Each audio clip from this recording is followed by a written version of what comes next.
The views and opinions expressed within the video content found on the Indie Comics Network are those of the speakers and do not necessarily reflect the views or positions of the Indie Comics Network or its sponsors. Have a question or comment for us to address on the show? Have a topic you want us to talk about? Email us at indiecomicsnetwork@gmail.com.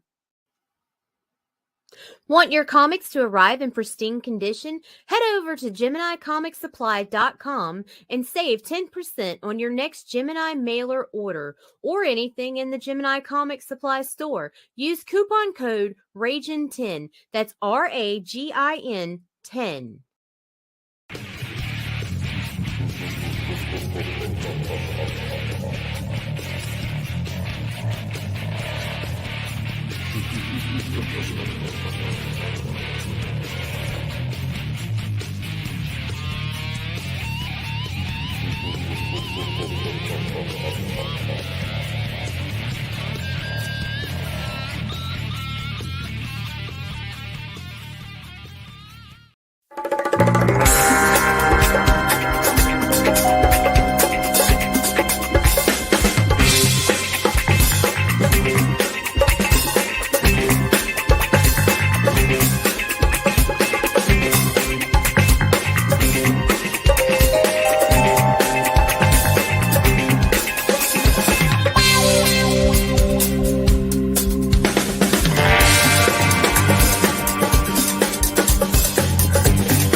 All right. Good morning. Good morning. Good morning. Hey. So it seems as though it's just that time of season again when we see another Ego Raven pop up. It is awesome. So anyway, before we get started, let's go around the room. Let's tell everybody where they can find us, who we are, what we're working on, any other information. John, go ahead. Okay. Well, I'm John Celestri. I'm a 50-year veteran of classic 2D animation and comic book storytelling. Best known for animating the first appearance of Boba Fett in the Star Wars Holiday Special. So, but now I do comic books pretty much all the time. So, but you can find my comic books on johncelestrycomics.square.site. And I have a show that we're retitling something in the neighborhood of the classic 2D animation masterclass. Oh, and okay. So we'll see how that works. Yeah. Awesome. Yeah, those are big right now. So master classes anyway. So yeah. That's awesome. Yeah. So yeah, that will be. I'm animating right in front of you when the camera can focus on my very fast hands that move very quickly, flipping around. Oh, then we'll have to rewind and slow them down. Yeah. So anyway, and that's it. All right, awesome. MarV, you have an interesting interesting thing on camera. Sorry, I just got my coffee, so you have to.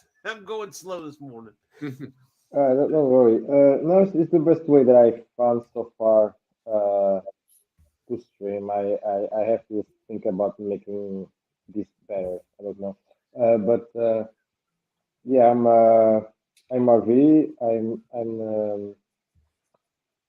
I'm working right now on a piece for my campaign for my comic that will be launching on March 31st, and I'm drawing one of my characters of the Singular saga, and you can find me on Instagram here every Saturday, and on Facebook too under the name MarV Singular, but I'm usually on Instagram.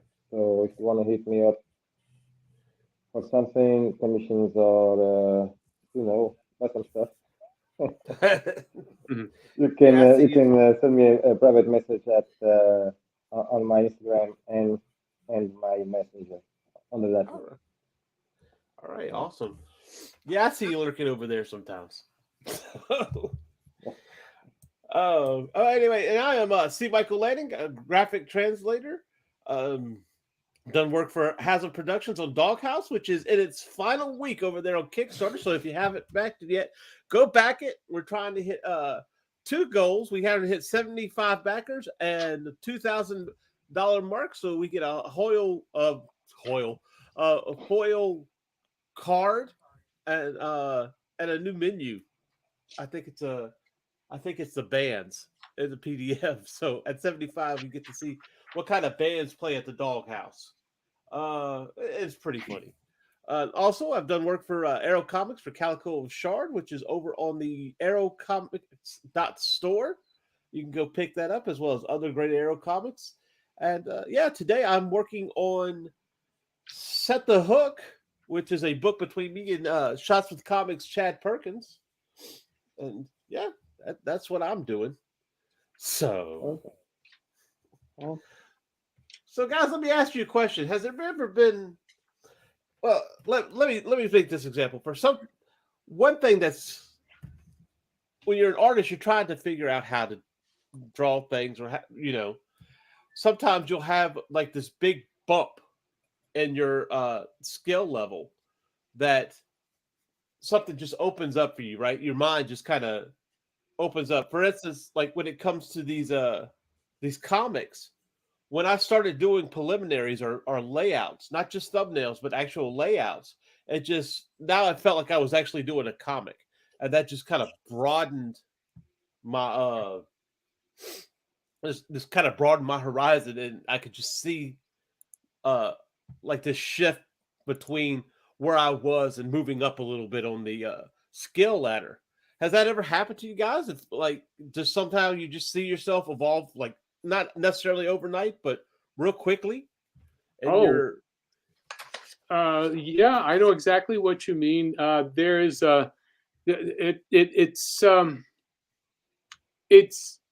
you plateau. I mean, you go through a thing of you're stepping up and you're doing better, and it's kind of like, as you say, suddenly you're feeling a lot more certain of what you're doing, only because it's what's the word, you see that you don't have to work as hard to get a good successful bit of business. Right. Yeah. Right. Yeah. But that's something that only happens if you are conscious of just continually doing the work. It's kind of like muscles. Right. When you develop them, you get a situation where suddenly you give it a rest a little bit. You work hard, don't overstress yourself, but just keep on, continually doing the work. And then suddenly it's like, pop, there you are, and that's the way it works. I mean, there are several times that's happened in my career. So yeah, I like it. I hope it doesn't stop that I continue to do that. Just kind of just realize, hey, look, this is I've gotten a little bit better here. Okay. Well, yeah, it doesn't. It only stops if you don't keep challenging yourself. Yes. Yeah. For sure. I remember. I reached. This is early in my career as an animator. Again, we're talking about the late, 70s and the early around 1980. I had been, really working hard and, doing the work and what have you, working on productions, what have you. And suddenly, a comment, one of my, cohorts, who was a really good animator also, but a young animator. And he made one comment that stuck to me, and I followed his advice, and that was slow down. If I instead of focusing on footage and doing extra footage, if I would just put my energies into every piece of the process to create my animation scenes, if I just put my time into just making quota, then I would get better. I would be able to focus more, and that's what happened. Within a month, bang, that's what happened. And it wasn't me who made that point. It was the supervisor who was always my critical guy. He was always saying, blah blah blah blah blah blah. You're not doing this, blah, blah, blah. And then suddenly he looked at the scene that I worked on. It was a subtle thing, really subtle, where I was focusing the character's eyes and I was making an impression and sort of widening the eyes so subtly, but yet you could see it in the dialogue. And instead of doing a lot of big gesticulation, it was like a pop in the eyes and then coming back in. And he said, I've never seen this. I've never been able to do this. And suddenly, from that point on, everything I did was based on just doing the work. As hard as I could. And that was the first time that it happened to me. But from that point on, I realized that, don't worry about just cranking it out to get extra. Put all your effort into what is absolutely necessary within that production schedule that you have to do. And that's the same thing with comic books. Mm-hmm. So anyway, that's long-winded. Sorry. No, but I want to come back to that. I want to find out what about you, MarV? Yeah. Well, in my case, I just as long as I can just be in peace with myself and my hands working and not have to worry about if I'm going to be able to draw a line or not, that will make me improve when I'm working, because most of the time when I don't feel that is when I get home from sending all day manually, and then I can do the work. So every time that I get home and I get that energy and the willing to draw, I'm always fine, and I'm always looking for getting home and draw. But if I miss that, if I feel pain in my hands, that's a huge downfall mentally. So I have to be aware of what I can do so that I can do the work. And basically, that's my main how can I say energy that I can direct on my work. If I can get home well, I'll do a good job. That's what I mean. In your practicing, how long have you been arting, Mar? 20, 24 years, 23 Okay. years. Yeah, I started as a painter doing exhibitions. I did Oh, really? yeah, I did fine art for a while, and yeah, I did some very cool some international exhibitions. I was invited to make a 40-year anniversary of the independence of Portugal by a well-known artist, and I was able to have that painting, not that drawing, sorry, on the palace in Lisbon, and from there it went to Angola to somebody who wanted the piece, and I did some cool stuff like that. But comics is my thing. I did some illustrations to a website, the cultural website, by illustrating myths and legends, and also I illustrated poems with charcoal. I did a few stuff, but I put everything behind. One of the reasons was because I didn't like the industry, because Yeah. everybody was kissing ass to everybody, and I'm not a kind of guy.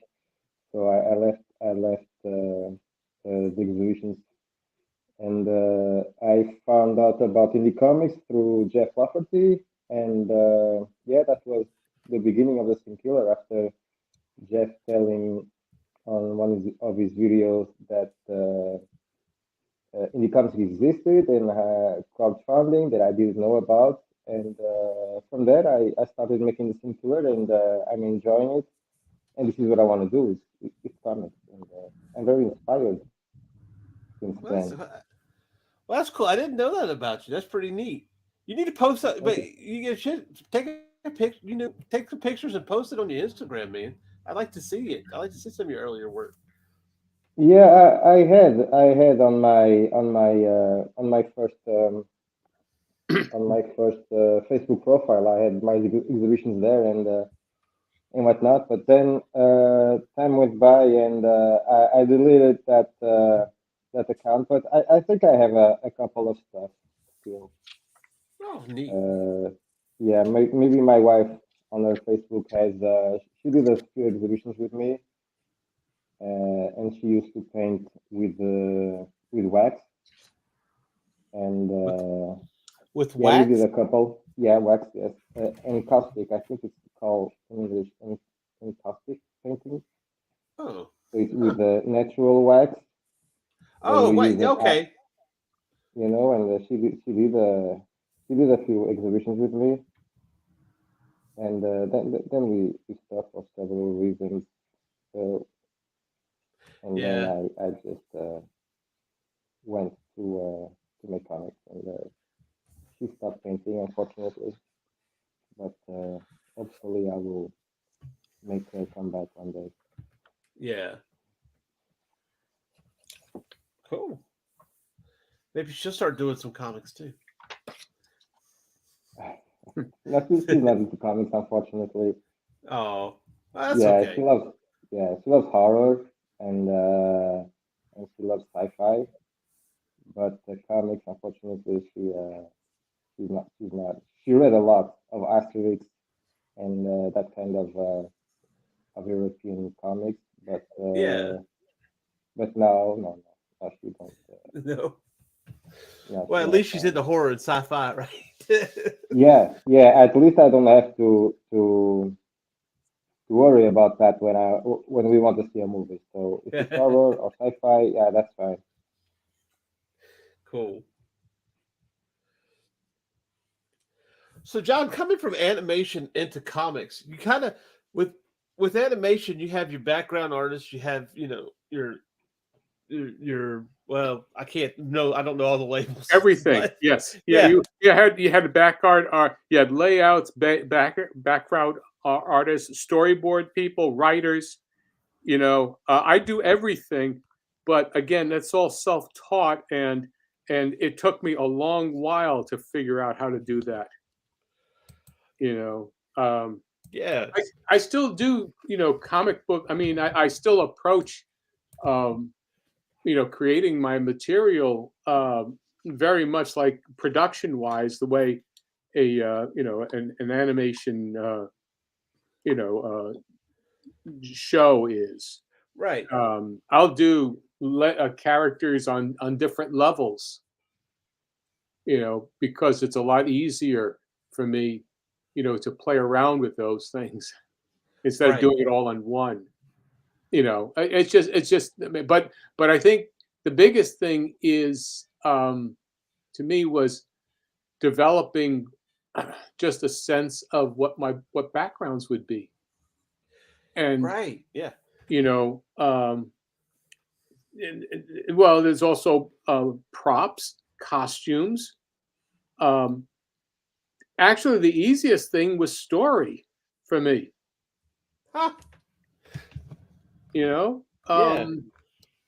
Because you always had to deal with a story, the script, in animation, and you had to interpret the acting.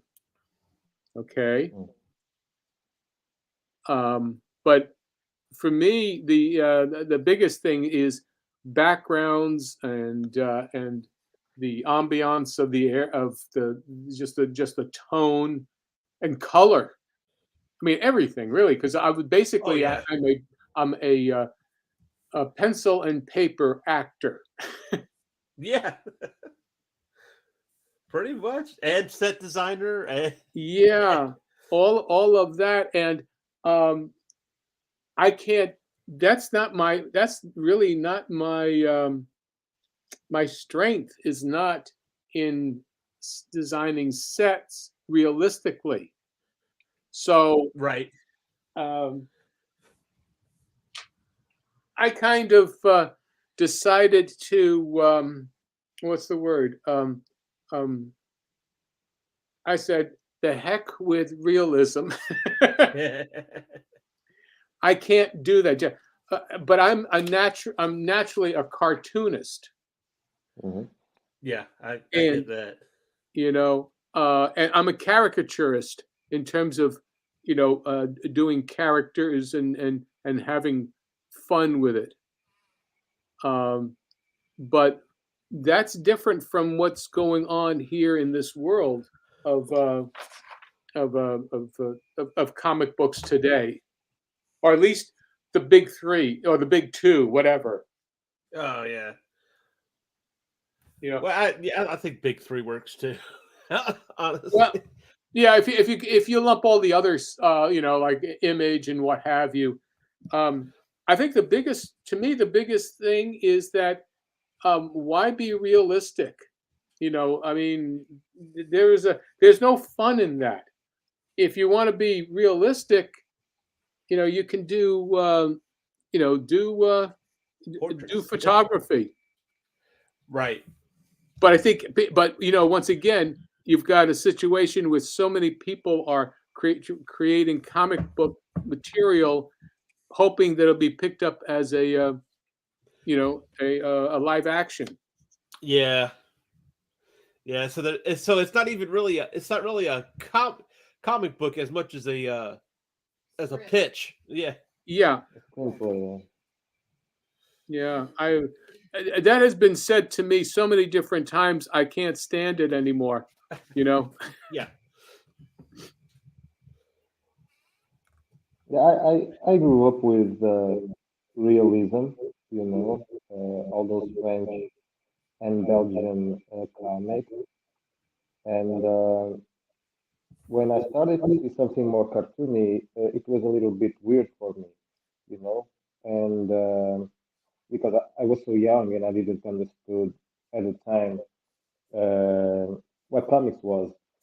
My father had a bunch of realistic comics, and among them Marvel and DC that I didn't know what they were back in the day. I was very little, and in the middle of those books, there was those great comics, and I didn't know at the time who Marvel and DC were, and I just wanted to be around those books. And the funny thing is that even today, I always have that trend to go back to the old stuff, realistic stuff, that I've been used to since I was a kid, from France, Belgium, Italy, and the United States. And I'm not a fan of manga because of that. Maybe I'm being an idiot not to like manga. I don't know how to put it, but there's something manga that doesn't attract me. And one of the things that I don't like about manga, but I see a lot of artists on YouTube drawing manga. I like to watch them draw, but I don't like the some of the stuff when it comes to anatomy. Like for instance, the eyes is something that I don't like about manga are the eyes, and always with those panels filled with action lines. It's something that I'm not It's used just to. not So just it's a the little bit weird for me to look at the manga and have fun because I didn't grow up with that. Hmm. And I understand that some kids now love manga but don't like the other styles. So it's little bit weird for me. But I really enjoy watching people drawing manga. But yeah. I, I, I, I don't read manga. I don't. I tried a couple of times. Even a friend of mine gave me a book, vampire book, manga style. But all those lines and those eyes don't. I don't know. It's weird for me. This style just doesn't talk to you. I get that. Mhm. Yeah. Yeah, I The can understand that because I have. I mean, I didn't grow.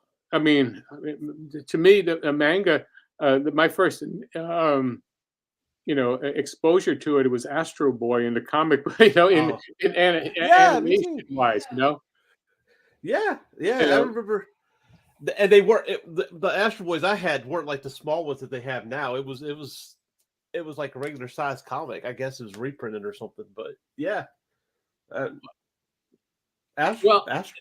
go ahead. No, Astro Boy. Yeah, it had that manga style, but there was still a cartoonish element to it. Well, yeah, yeah. That's that. There is at. I understand the idea of a first off with manga. What I've seen is, I mean, there's all kinds of different stories and what, but the it allows to be unrealistic. Yes. Yeah. You know, I think that is the biggest. It's much more imaginative than superhero comics. You know, Hmm. or just regular the comic book scene. Yeah. It's Everything has to be some kind of I don't know. There has to be some explanation exactly how physically it would work. yeah. Yeah, we talked about that last week. Yeah. The It's like that uh Indian program that's on Netflix. It's the whole movie is just so far fetched, but it's so fun to watch. You don't care that, I don't believe that he would be able to jump over a whole bunch of people like that and everything. What was that movie? And they're talking about it now since Michelle Yeoh won the award. But Crouching Tiger, Hidden Dragon. Yeah. Well, yeah. That there is that. I know what you mean.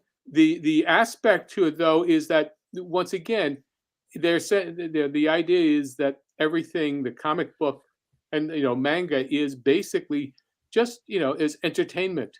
Right. I mean, you've got especially with the Japanese society, there's so what's the word conformity is the essence, and because you've got a society that is there's so many people on that one that island, and you really have to just make the most of what you've got. There's so many of them, people living, and so oh yes. So there's that element to it. But anyway, we were talking about manga or just what were we talking about? Just let's see. Well, we were talking. Marv was saying that he wasn't keen on the manga, on the manga. Right. The art style. Oh, we were talking about realism. Yeah, and kind of coming out of that, and that's the thing. I've heard David Finch before. He, and he has this classic look to him as far as he draws, but it's not so realistic. And he said, and he's even made a statement before that it's like you don't really want that realism in comics too much because it kind of takes you out of the story. It's not. It doesn't. It's a comic book. Mm-hmm. But for me, like as far as art styles are concerned, I always gravitate more towards. I like the shapes and lines of a style. You could like what you can do. You could have the rigid lines, or you could have the smooth lines. I guess kind of. Bending, stretching, stretch. The squash and stretch and all that. All that stuff really appeals to me. Is what you find in a more. We keep saying cartoonish, and I guess that works, but it seems like there's a better way to describe it. Caricature. There you go. Yeah. Yes, it's caricatured, but it's based on looking at at what you're doing and pushing it a little further, but yet still have a reality to it. Right. Yeah, caricature. I like that. That's right. That's it. That's what that's what we've been. That's what animation really should be. Is caricature a caricatured reality. I think when you say caricature, I think of Mort. Oh, I can't remember his last name. Mort Drucker. Mort Drucker. Thank you. I don't know why these names escape me, but of Mad. Right. Mad Magazine. Right.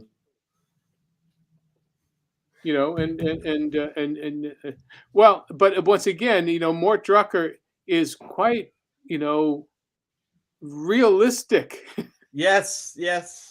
Yeah, that's a different thing, but it's still a caricature of it. Even though you recognize who he's who he's drawing, it's not like Hirschfeld, and doing really just line drawings, just design of the it captures the essence of the design of the person. Kind of those I'm thinking maybe like the Bob Hope. Well, yeah, Bob Hope drawing all the time, which was just kind of lines and, but it still looked like Bob Hope, right? But it was a caricature of it. Yeah.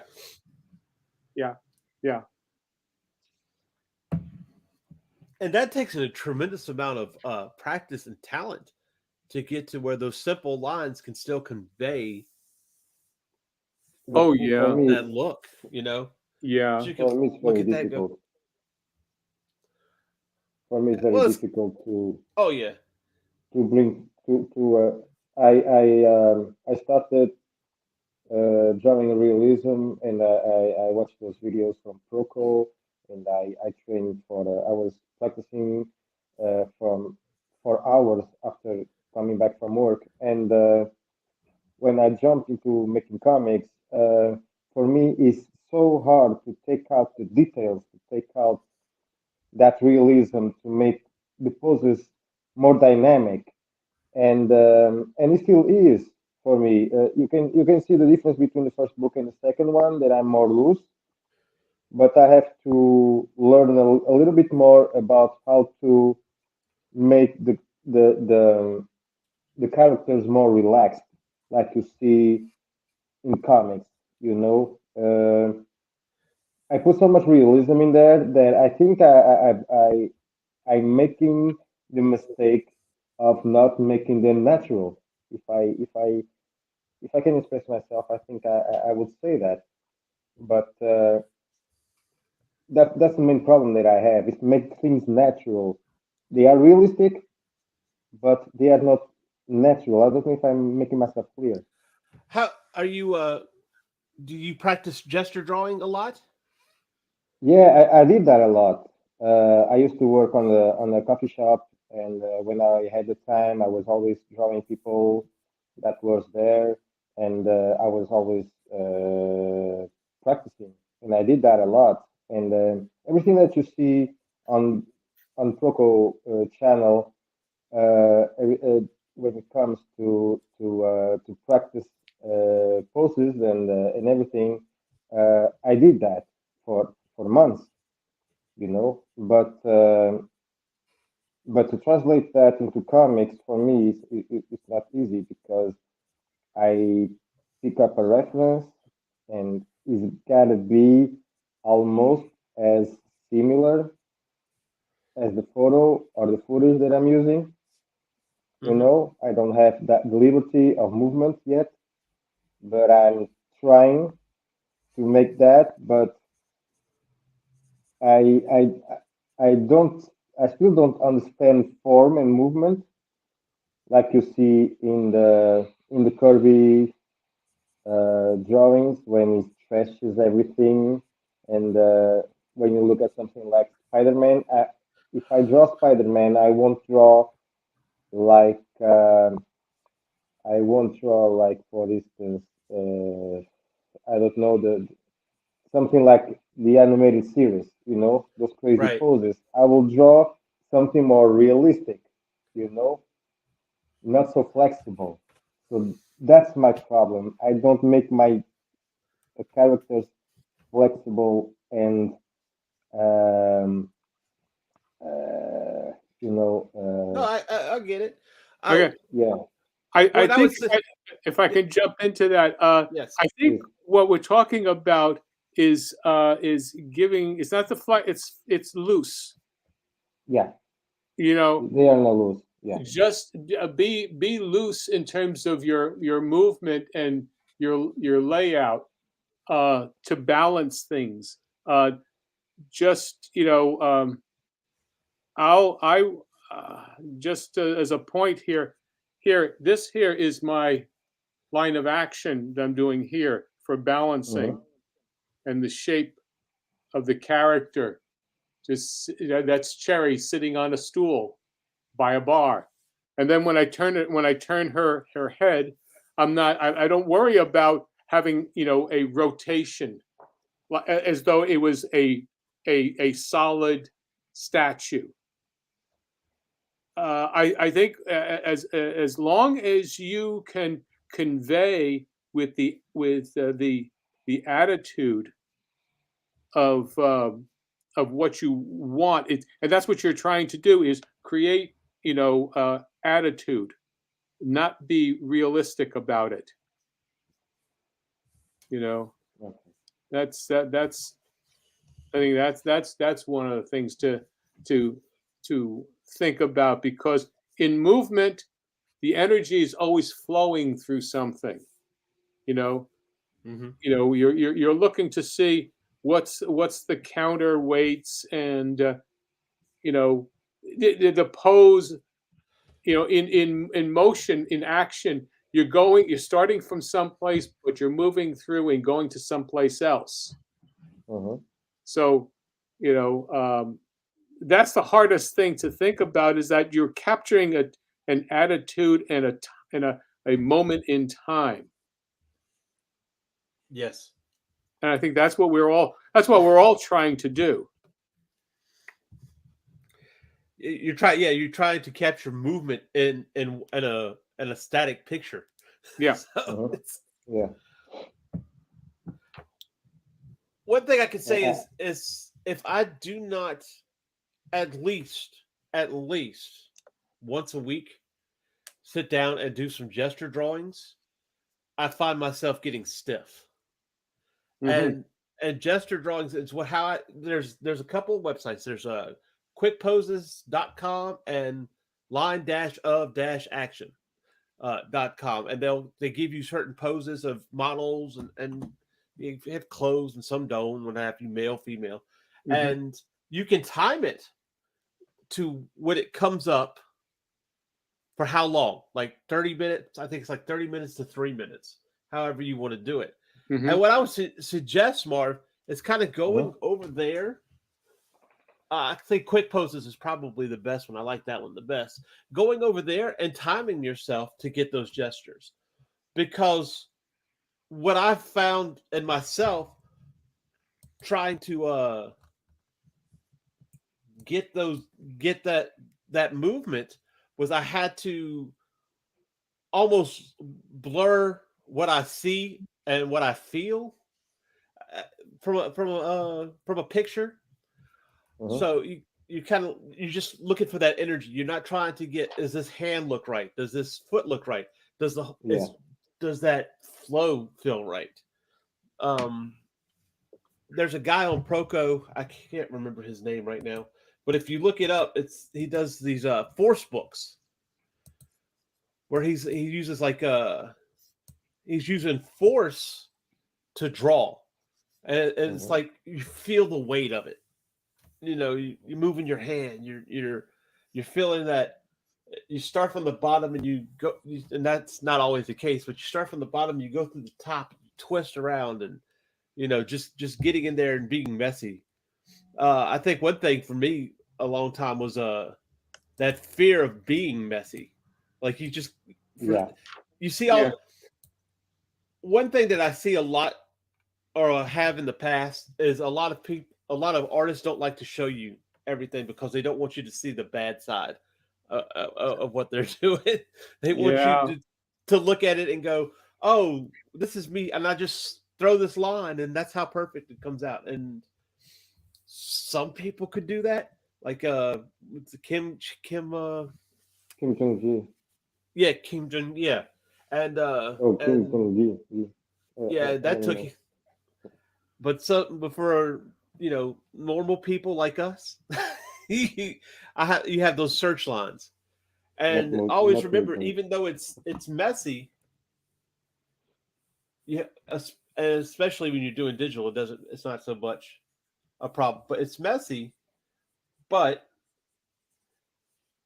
you always can erase, and just or even when you're doing traditional, you always can get a light box. Exactly. And that's the thing. Is just go ahead. Sorry. I learned by myself how to draw. Nobody taught me anything. I didn't have any kind of classes when it comes to learn how to draw. I had some classes about painting, but that was about mixing colors that I still don't know how to mix colors. So I just stopped that.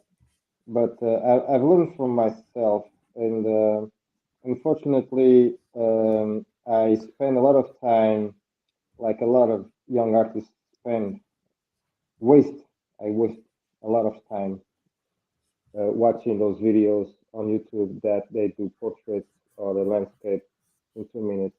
without explaining everything.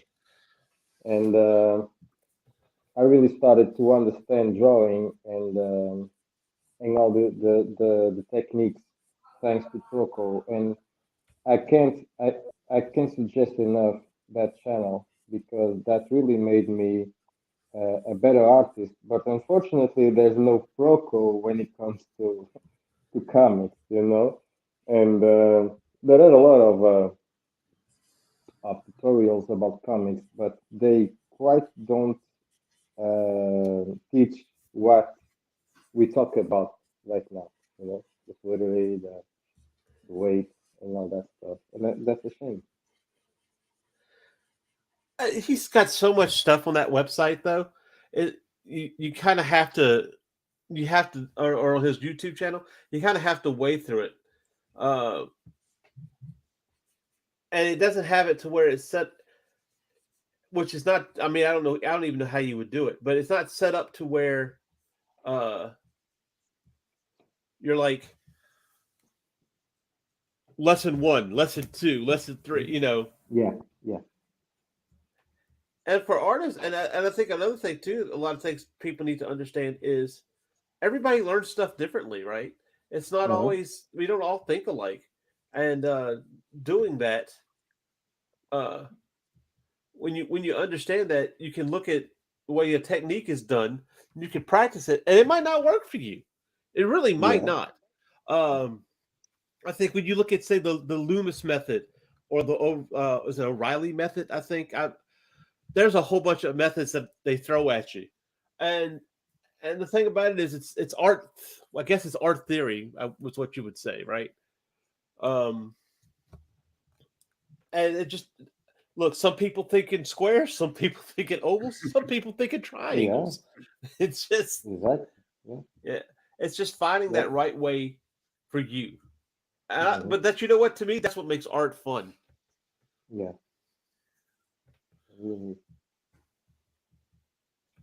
Well, the thing, one thing that you got to remember is that, you know, as you, the more you experiment and the more you look at what other people have done and how they've approached topics and, you know, a similar problem, then you don't have to copy, but just analyze what they did.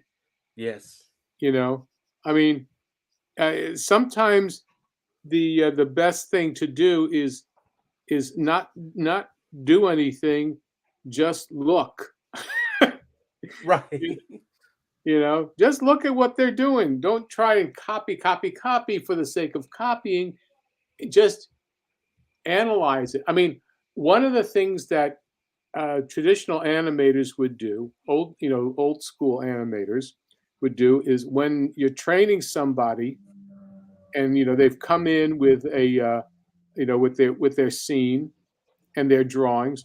And the thing about it is that, you know, when you know what they're trying to do and you can see where they are having problems with it, getting to that point, the thing is to take a sheet of paper, put it on top of over that drawing, and then simplify it. For example, you could take a scene that you really like let's say a Remington, Western scene. Okay. Okay.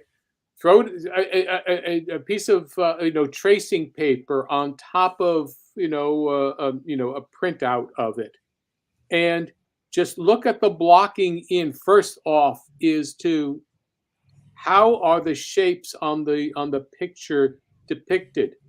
What is the balance? And where is your eye going? That's the first thing you want to see in a picture. It's kind of like, okay, how do you make things? How do you make the viewer look at where you want them to be? I mean, I'll take an example here. Right now, since the start of our live stream, I've been doing this. This is the first time I've taken, a basic, thumbnail here, and I've got a little script of what I want to happen. And then what I've been doing is just, blocking it out and saying, okay, I want to go from this point here, the dialogue balloon here, going to this face here, and then there's a balloon here, and then there's the character here, and then sweeping out to here and here. In the way we view things, you always look at from left to right. The Japanese work from right to left. And so, there's a difference in terms of how they'll lay things out. But I'm not really, all artists are going to direct the viewer to where they want to see, where they want their attention to be focused on. And that's the first thing I think is the most successful thing that an artist should know, is where to direct their viewer. Mm-hmm. Oh, absolutely. A Facebook user who is, as I've been told, is David Whalen, says, "Morning, everyone." Morning, David. Always love a live draw. The art looks great. Thank you so much, sir. Welcome. Yeah, it's basically in a piece. That's what you've got to. That's your main goal, right? Is the focal point. Mm-hmm.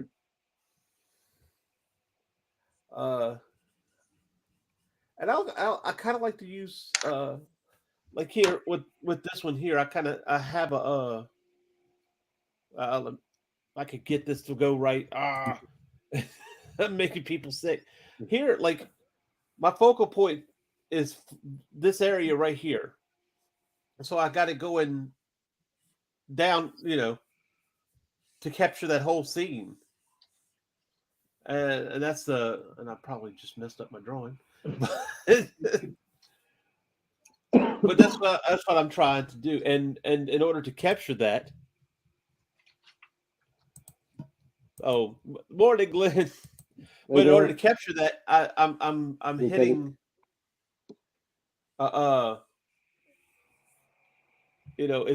that's what I want to capture. Is I want to capture that movement here. That's my right. That's my goal. Is even though it might not be perfect anatomy, but if I can capture that movement, I can work that. After that, then I can work on my anatomy. I can work on my, as you see here, like I'm doing. I can work on my shapes. Mm-hmm. Yeah. More than Blue Teddy narrations, and that's the most important thing of the piece. Yeah. Yeah, that's what I have to learn, because when I draw when I do my sequentials, I think of it not as a comic, but as a movie fan, I see my comic as a movie. You know, I think about cameras and all that stuff, and that's why it's so realistic, because I look at it as a movie and not as a comic. I think that's the main. My main problem is that I can't look at it as flexible as a comic. I look at it as realistic as a movie, and that's my problem. Look, Picasso said it took him. I think he said it took him 3 or 5 years to learn how to classically draw and do art, but it took him forever to learn how to draw like a child. So it's coming down to simple forms is not as easy as everybody thinks it is. But in fact, if you make it look easy, you're doing it right. That's it really is. Yeah.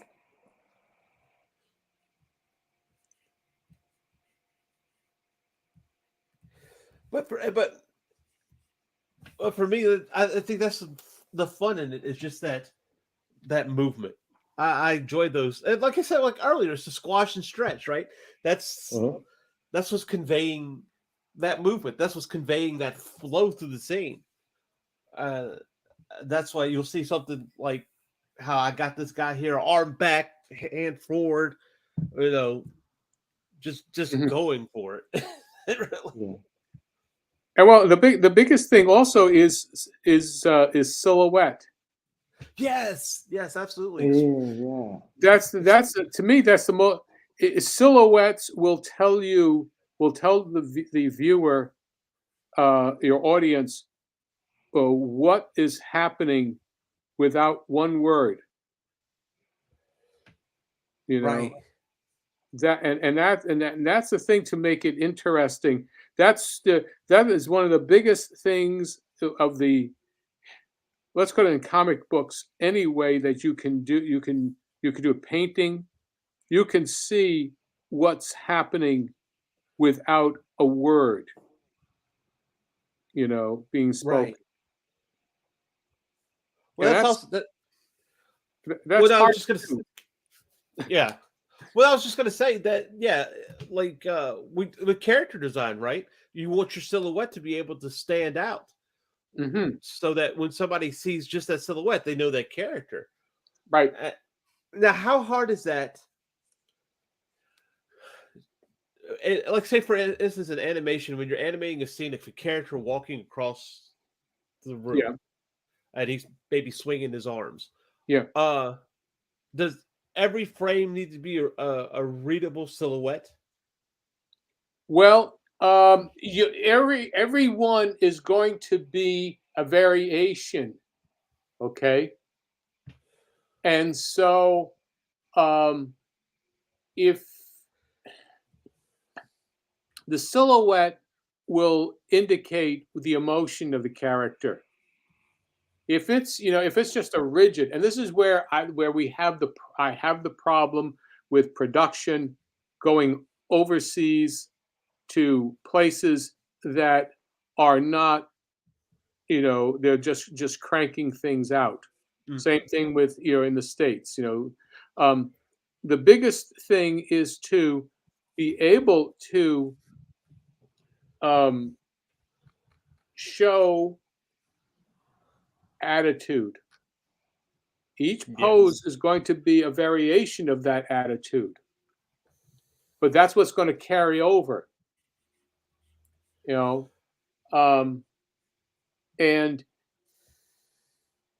when it's done successfully as a silhouette, what you're seeing is the actual shape, and then the I'm just going to put something here. Down here is just. Let's have him put you up so we Here is just like a.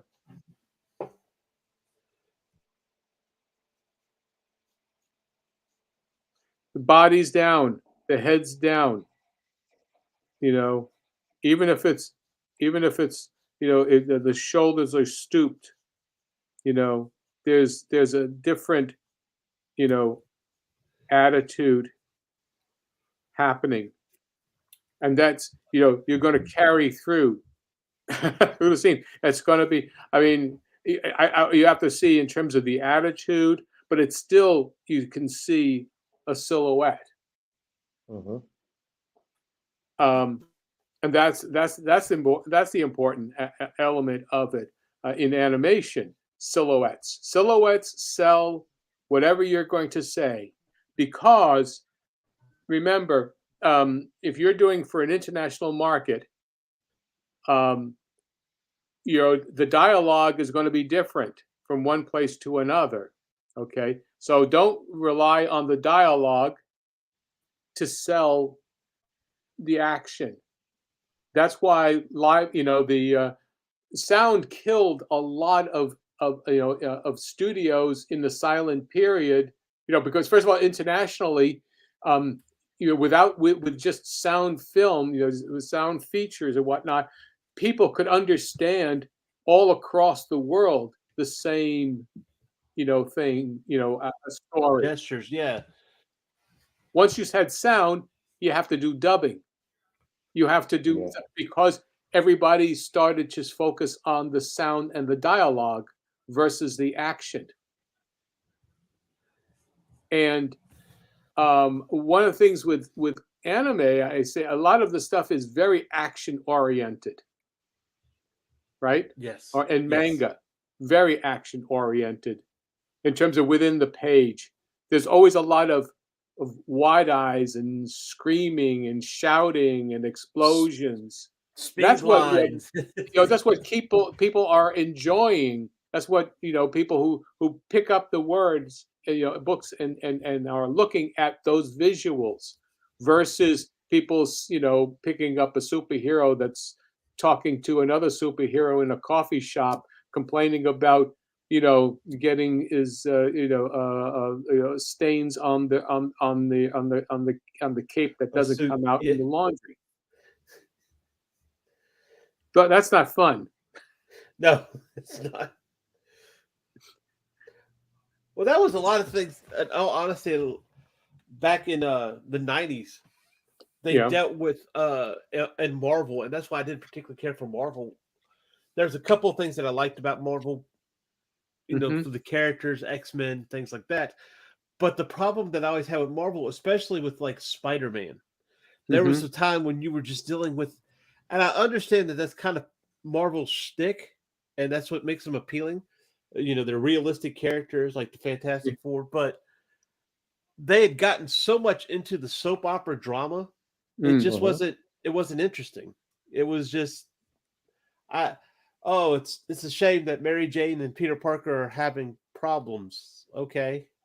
I mean, Well, the thing about it is that certain types of comics and stories are only, suited for certain age groups. Okay. When I discovered, I saw the first books, the early years of Marvel and and Spider-Man and the Fantastic Four. Well, with the Fantastic Four, they introduced the soap opera element of Sue Storm and Reed Richards and Johnny and Ben Grimm not getting along as a family. Okay, there was a lot of that. That's the first part, and then when they brought in the elements of with Spider-Man and with Peter Parker's dilemma, he was high school, and that's a thing that everybody goes through, and so they had those elements there. But you know what? Because comic books didn't evolve into other series, they kept using the same material and evolved the characters, but to the point where they matured too much and left the areas for the original age group. They've left them alone, and so therefore, why would a teenager, a 15-year-old, care about what's going on within the life of a 40-year-old? Right. And so that's what was happening. When you go from the 1960s to the 1990s, that's 30 years. They're in college, they're getting married, they're doing all that stuff. A 15-year-old doesn't care about it. No. He's having problems in high school. He's still having problems in high school. And that is what manga, from what I've seen, addresses. Yeah, pretty much. A lot of it does. Yeah. But I'm saying is that where there's a lot of stuff that should be focused on that age group. I mean the 8-year-olds, 9-year-olds, 10-year-olds. And what's there? What is there other than we've got an infant version of Superman, or we got Super Baby, or we got something, or Goo Goo. It's superhero stuff that isn't really aimed at that mindset without talking down to them. That's why Dogman is so cool. That's why Captain Underpants works. All of that, they're focusing on that, not on trying to do some version of a 50-year-old property. that's that's way gone past its shelf life. Right. Oh, I'm sorry. I'm getting all up and down on No, come on. okay, No, that's fine. great. Well, that's I remember seeing somebody talking when they were discussing writing teen books, right? Mhm. Young adult teen books. Yeah. And people, and for older people writing teenagers, Yeah. there's the advice was this. Yeah. Go sit in a shop or on a mall, which I don't think they hang out in malls anymore, but I don't know. Go sit somewhere where there's teenagers and just listen to them talk, and then write that. Okay. What I would say to that is this: Mhm. teenagers don't realize how they sound. Yeah. They think they sound a certain way. Mhm. If you write the way that they sound to you, you're going to alienate them, and they're not going to respond to it. You have to write the way that they think they sound. They sound more. They think they are more intelligent than they are. Yeah. Which you can do for everybody. But when you're a teenager, you think you're thinking that you're wise. You're thinking that you know what's up, whatever the case is. So if you do go and listen to a teenager talk, or you do kind of eavesdrop on conversations and things like that, don't take away exactly how they talk, but what they're talking about or what they're interested in, and then always write a level above that. Mhm. And that's what I found. Like, even when I was younger, you had Thundercats, He-Man, and all that. It wasn't dumbed down. It wasn't talking down to anybody. It Right. was, this, like, Skeletor has a plan, and it wasn't like spelled out, and then I'm going to go do this. You understood the plan. You didn't have to have it spelled out for you, Mhm. And I think that for a lot of things, and I haven't read Dogman or anything like that, but for a lot of things, for a long time, that was the deal: is, oh, we're going to have a young adult comic. Well, that doesn't really target kids too much. Oh, I'm going to go read young adult. When I was in middle school, myself, and I can speak for Nita as well, and other friends I had, they weren't reading young adult books. I had friends reading Stephen King books, and Mhm. like when they were 12 and 13 years old. Oh. So you label something young adult doesn't necessarily mean you're going to attract young adult people. Yeah. And here's the thing. I mean, the books that we were reading, I think a lot of them are being banned in schools today, or in libraries. Mhm. I mean, things that where so you read classics, you've got young adult, but a lot of times what people want to do, the kids, anybody growing up wants to find out what the age above them is. Yes. And so they're going to be gravitating to that. Don't Yes, absolutely. don't write to, don't tell them what it is that they're experiencing, because they were experiencing it already. I think what they're always trying to do is strive, develop, and conquer, and being able to become powerful of some sort. That was the original thing about superhero comics. That's what one of the biggest things that was so successful with Harry Potter. Right. The classic stories are usually focused on universal truths that everybody experiences. That's why adventure stories and what a lot of manga is self-discovery, but yet overwhelming, overcoming, problems. Mm-hmm. that are really important, not, small stuff. Yeah. But now we are living in an era where that doesn't mean a lot now, Like, for instance, they are making a new version of James Bond when it comes to writing. They are making the original. They are making a reboot of the original books for the modern audience. So I think we won't see what you talked about, John, in the future.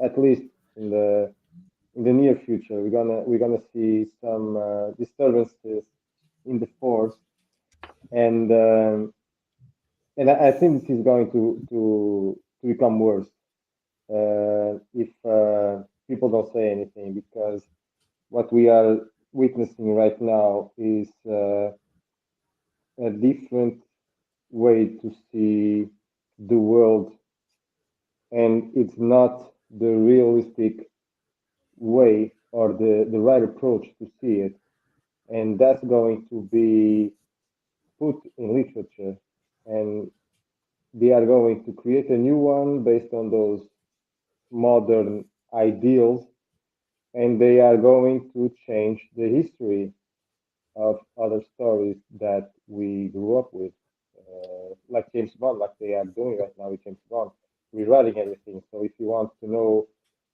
everything about James Bond and who he was, because it's not gonna last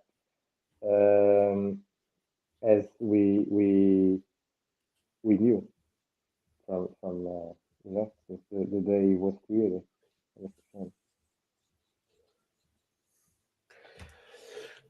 Well, even people who have a sense of new vocabularies and things like that are not happy about that either. So I think they're trying to hit a market that's going to blow up in their faces. Yeah, it's just going to blow up in their faces. So it's something I'm not really worried about, because how many Ian Fleming books and comics and stuff are out there, right? I mean, they're going to be out there, and now they get to be collectible. So. Yeah.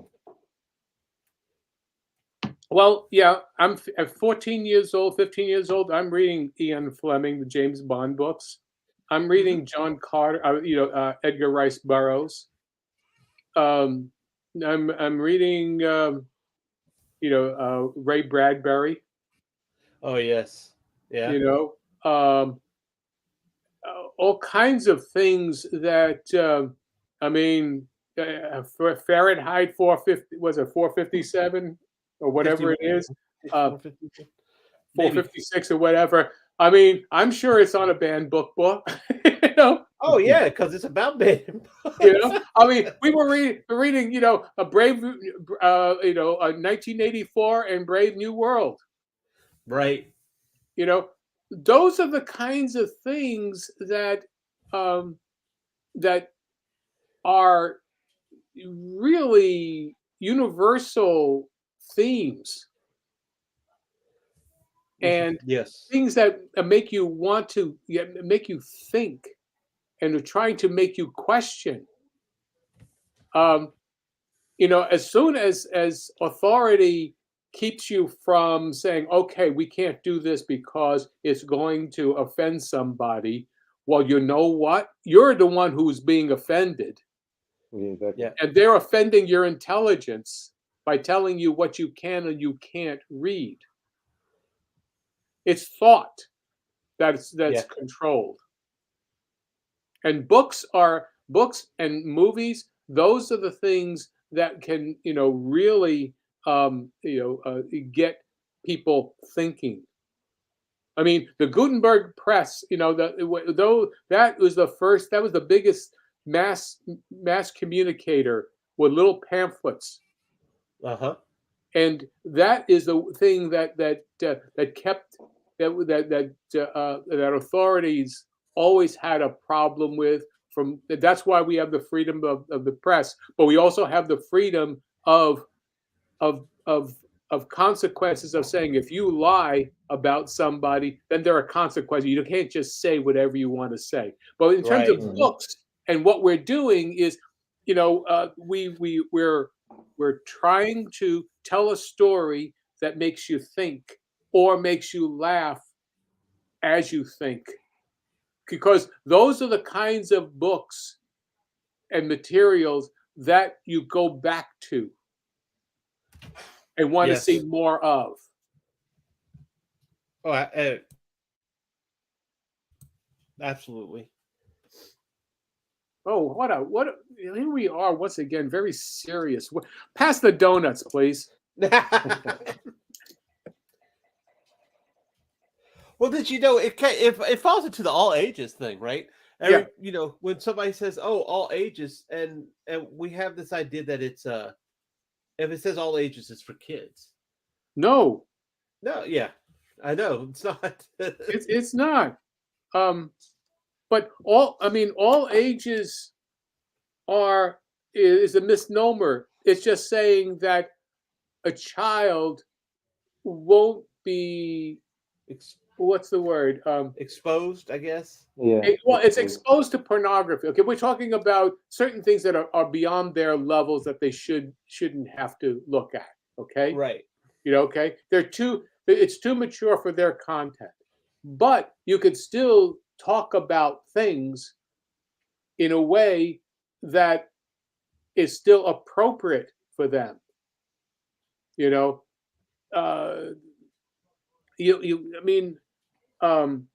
I would say that A Brave New World and 1984 isn't all ages books, yes. But yet they're extremely sensitive and what have you.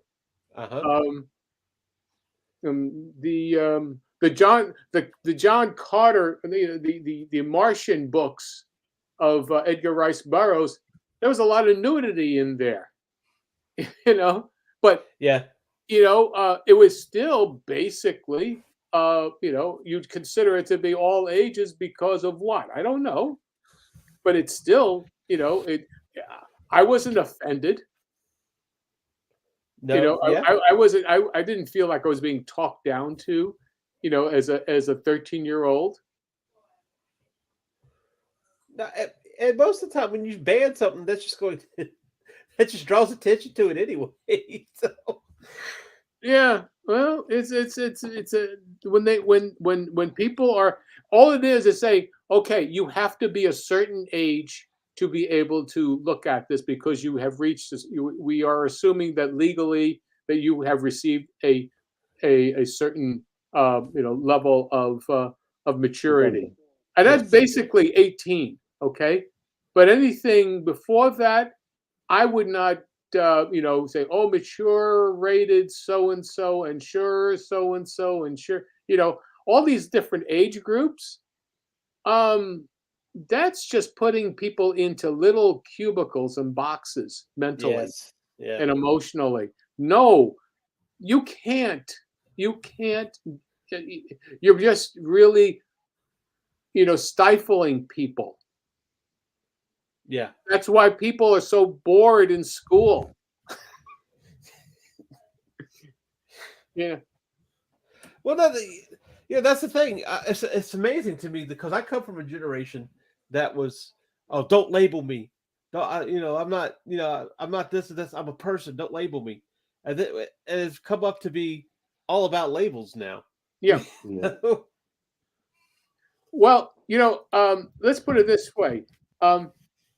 I went to a Jesuit military high school, and this is the 60s, early 60s, early to 63 to about 67. And in my freshman year, and I'm still like 13, 14 years old, we had Latin, 4 years of Latin. And my freshman Latin teacher, at a certain point in I think it was in the second semester of we've had a certain amount of Latin training and learning how to understand words and how to read Latin. And we would do the the Cicero and Catullus, and we would do the Aeneid, what have you. But then he read. He was in his 60s. He was a very good teacher. And what he did was, we had about a class in terms of he would be reading really pornographic stories or poems in Latin. Oh gosh. And that's what we had. But the thing about it, I mean, it was a sophomoric stuff, but the fact of the matter is, it was Latin. You were learning, and he got your attention. Mm-hmm. Well, I mean, that was. But I mean, we're talking about history. You're talking about what happened, and that's a big thing that if people don't want you to understand the truth of what happened before, then you know that they're wanting to repeat that. Yeah. Today. Oh yeah. And absolutely. please pass the donuts.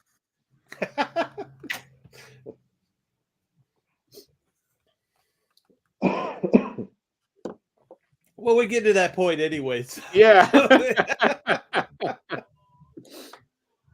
I mean, you follow those kind of things.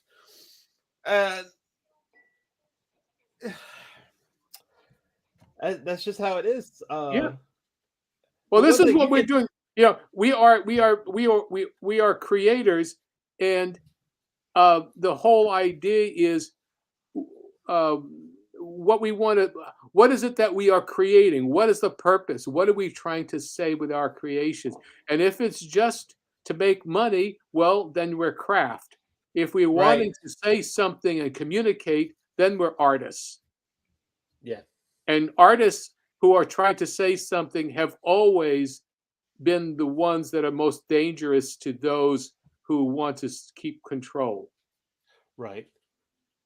There you go. Well, here's a little donut thing, though. Okay.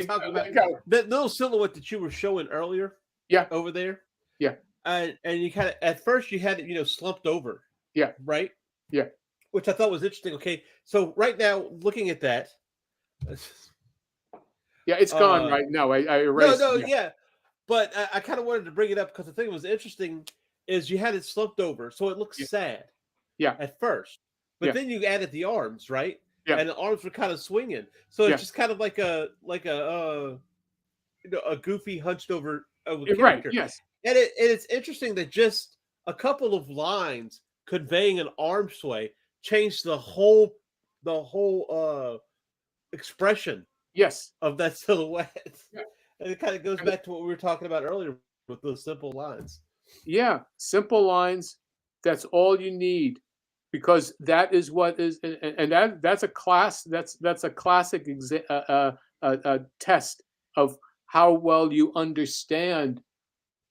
What is a universal, expression. Yes, so. Yeah. And I mean, what I've got here in this one here, it was over there, but here in this case here, what I've got is, the silhouette is basically a person holding a smaller person, with arms wrapped there, and we got somebody with a baseball bat coming.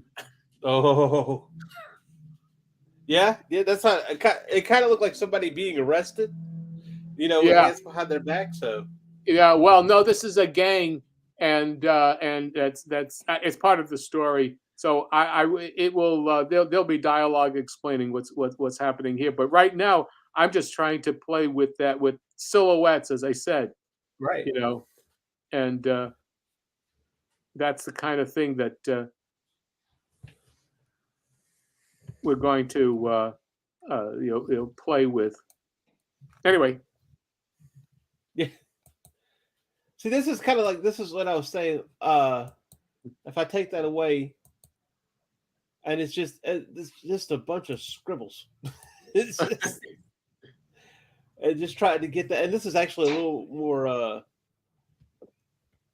a little more form than I normally do anyway. I'd probably be a little bit more messy, but and then you pull it away, and you still you have that energy. And we've talked about that before, to where you exaggerate that. So when you do come down, like that line of action that you put in, you have that line of action, and you really exaggerate that line of action, because by the time you start adding the details, you're going to lose some of that exaggeration. We've talked about that a couple times on here, and that's the thing I think really would help you too, MarV, is exaggerate that line of action. Don't be scared that it's gonna, it's gonna mess up, or it's gonna look weird when you add those forms to it, because it's going to. I wish I had a better vocabulary, but stabilize, and that's pretty much the gist of that. Yeah. And Chad shows up and says, "Man, I'm late." Yeah, you are. Yeah, you are. One thing that I try to emulate when it comes to movement and all that, but I think it was and it still is very difficult for me. I bought 3 series done by Alex Ross, so it's not a good example, I know. Yeah. Because it's hyper realistic, but being a realistic artist, I tried to understand how he did movement.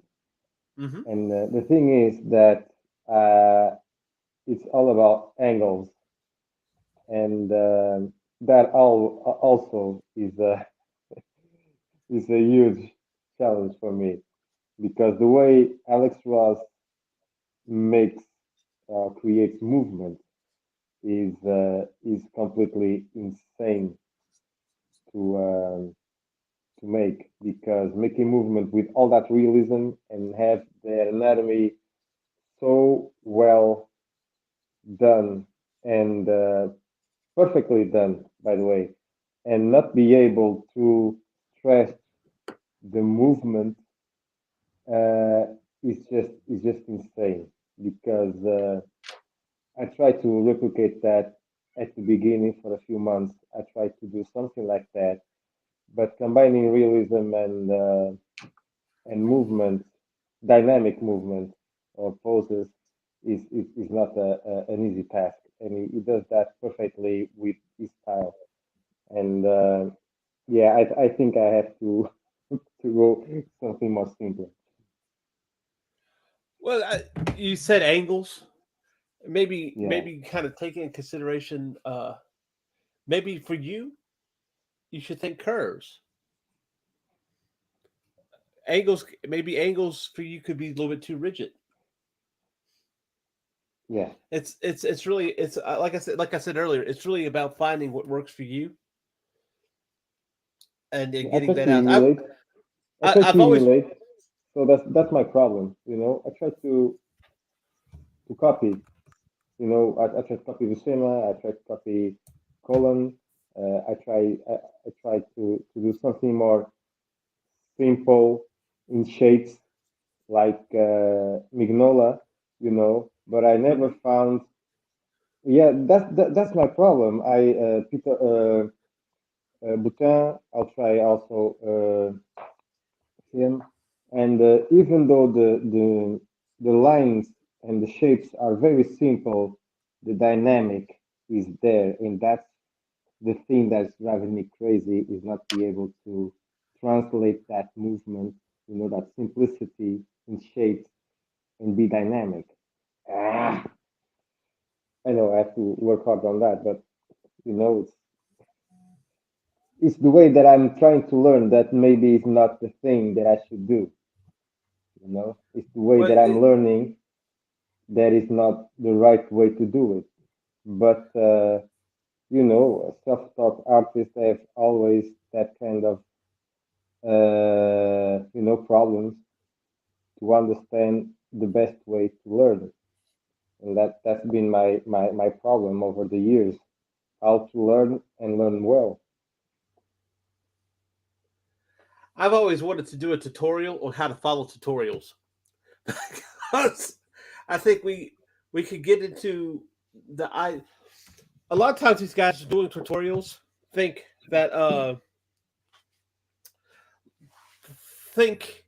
they've been doing this for years and they're missing out. They might miss out something that they didn't realize that they learned, and that might be the one thing that helps them to look the way that they do.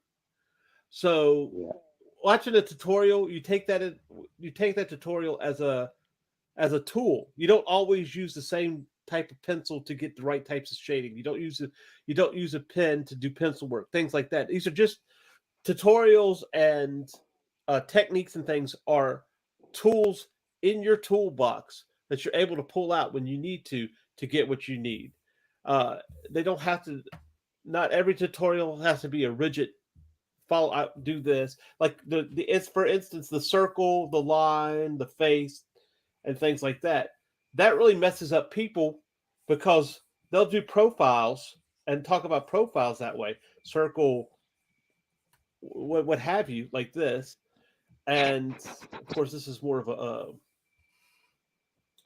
that's more of a 3/4, but like a profile. I've seen this consistently.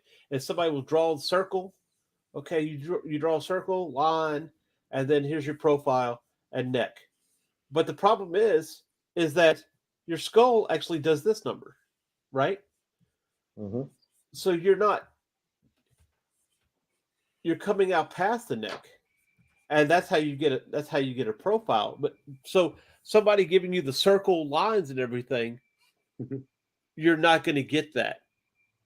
But you can still use those circles and lines, put that in there to help you learn to apply when you need to. Does that make sense? Am I making sense there? Mm-hmm. Let's see. Chad wants to come and be chatty. Yeah. Even if the motion looks sloppy, it can still be interesting and appealing, especially if it does have the energy. This is true. Mm-hmm. My favorite tutorials are the ones that say, this is really easy to make a hole in the wall. First start with a $5,000 drill. Yeah. Anyway, let's go ahead and roll around the room and tell everybody where to find us. Mar. Oh, go ahead, sir. So you can find me with the picture I'm making. Let's see if it's okay, because I have the delay on my phone, maybe 7 or 8 seconds. Yeah, okay. Yeah, looking good. So yeah, you can find me on Instagram, MarV Killer, and on Facebook. But I'm usually not that often. Stay tuned, because I'm going to launch on Fun My Comic on March 31st, and there's going to be some great stuff there. And you can come here next week, because I'm going to be here with the gang as always. And let's hope that we all will have a great week. And it was fun once again. And thank you so much for the advice, Ian and John. And it's always great to be here, because I learn a lot with you guys, and I really appreciate. We all learn. We that's what this is about. It's just throw it in there. That's what we have to learn from each other. Mm-hmm. That's how you grow. Everybody. Thank you for that. John. Well, yeah, you can find me here on Sketchy Saturdays, and the show. I've got a show, a live stream. We're hopefully keeping it going on Tuesdays. We'll check out what time. I may push it a little bit, but I'll be announcing it on the channels here. And but it's going to be animation comic book master classes with John Celestri. Anyway, and you can check out my my website, and you can see a lot of my comics and animation on that at the johncelestricomics.square.site. And there's stuff too you can pick up. Boba Fett sketches, prints. Oh, yes, there's a lot there. I've got 3 Boba Fett sketch prints that from the Star Wars Holiday Special that I've got up there. So check it out. All right, awesome. And of course, I'm C. Michael Lanning. You can always follow me, Linktree/C. Michael Lanning. I'm mostly posting on Facebook, trying to get a little bit of Instagram, and yes, even Twitter somewhat. We'll be here next week with Sketchy Saturday. Of course, we were missing a couple of people today. I know Rodney's at a con, so he won't be here next week either. But we'll still have a pretty lively conversation. Yeah. And of course, let me point to Rodney and I's book, Doghouse, still a Kickstarter for the next 6 days. Go over there, back it, get us up to that next stretch goal. Some cool stuff to get, and I know they're already working on number 2 for that. So this should be pretty interesting. I heard some things, and of course, look for starting April 4th. Chad Perkins and I are starting the Build a Comic workshop, where we'll be doing in real time a comic book from an IP that we both share to kind of show people how to do it and how to fail too. So check that out. And that's about it. So until next week, bye. Okay, bye-bye.